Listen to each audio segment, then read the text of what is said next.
ఆంధ్రప్రదేశ్లోని నెల్లూరు జిల్లా వ్యవసాయ పరిశోధనా స్థానంలో రబీ వరి సాగుకు సంబంధించి విత్తనాలను సిద్ధం చేశారు. ప్రత్యేక వాతావరణ పరిస్థితులున్న నెల్లూరు ప్రాంతంలో రబీ పంటగా వరిని అక్టోబర్ నుంచి నవంబర్ వరకు నాటుకుంటూ ఉంటారు. ఈ సీజన్కు సంబంధించి వరి విత్తనాలను సిద్ధంగా ఉంచామని పరిశోధనా స్థానం ప్రధాన శాస్త్రవేత్త ఓంకారం వెంకటేశ్వర్లు తెలిపారు. రైతులు బహిరంగ మార్కెట్లో విత్తనాలు కొనుగోలు చేసి మోసపోకుండా పరిశోధనా స్థానం రూపొందించిన రకాలను వినియోగించాలని సూచిస్తున్నారు.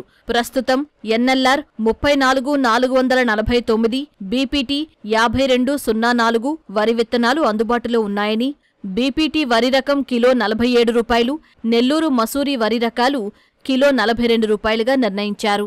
ఇప్పుడు మన నెల్లూరు జిల్లాలో వర్షాలు బాగా పడుతున్నాయి.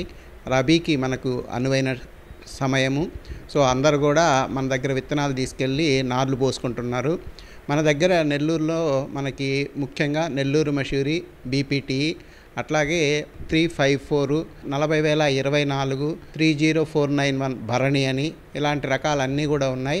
ఎక్కువగా మనకి నెల్లూరు మసూరి, బీపీటీ 5204 ఈ రెండు రకాలు ఎక్కువ విత్తనం ఉంది మన దగ్గర. సుమారు 800 క్వింటాలకి మన రకాలు ఇక్కడ పండించిన క్వాలిటీ సీడ్ కాబట్టి రైతులు నమ్మకంగా తీసుకుంటే మంచిది ఇది వేసుకుంటే. అట్లాగే కొంతమంది రైతులు కేఎన్ఎం రకాలు, ఆర్ఎన్ఆర్ రకాలు కూడా వాడుకుంటున్నారు. సరే, వాళ్ళ పరిస్థితిని బట్టి అవి బాగా అనుకుంటే కనుక వాళ్ళు వేసుకోవచ్చు. కానీ వీలున్నంత వరకు మన రకాలు ఇక్కడ నుంచి సీడ్, ప్యూర్ సీడ్ దొరుకుతుంది మన రీసెర్చ్ స్టేషన్లో. దయచేసి రైతులు కూడా పక్కన సెంటర్లలో, షాపుల్లో కొనుక్కోకుండా మన దగ్గరికి వచ్చేసి తీసుకుంటే మంచిది. మనకి రెండు రకాలు ఉన్నాయి. ఈ బీపీటీ 5204 అనేది కేజీ ₹47, అది 30 కేజీల బ్యాగ్ ఉంటుంది. అట్లాగే నెల్లూరు మసూరి మిగతా అన్ని రకాలు కూడా, నెల్లూరు రకాలన్నీ కూడా ₹42 కేజీ విత్తనం పడుతుంది. ఎక్కడికైనా భారతదేశంలో ఎవరు అడిగినా కానీ మన అకౌంట్లో, రివాల్వింగ్ అకౌంట్లో డబ్బులు వేస్తే వాళ్ళ పేరు మీద మేము ట్రాన్స్పోర్ట్లో బుక్ చేస్తూ కూడా ఉన్నాం. అందరికీ తమిళనాడుకి కానీ తెలంగాణ వాళ్ళు కూడా అడుగుతున్నారు. సో మన అకౌంట్లోకి ట్రాన్స్ఫర్ చేసి వాళ్ళకి ఎక్కడ బుక్ చేయాలో చెప్తే మనం వాళ్ళకు కూడా బుక్ చేస్తున్నాం. ప్రతి సంవత్సరం కూడా రైతులు వేరే వేరే రకాలు షాపుల్లో విత్తనాలు కొని, ఎక్కడో వేరే రైతుల దగ్గర కొని వేసుకొని అవంతా కూడా కేళీలు రావడము, మిక్చర్లు వచ్చి రైతులు మోసపోతున్నారు చివరికి వచ్చే వరకు.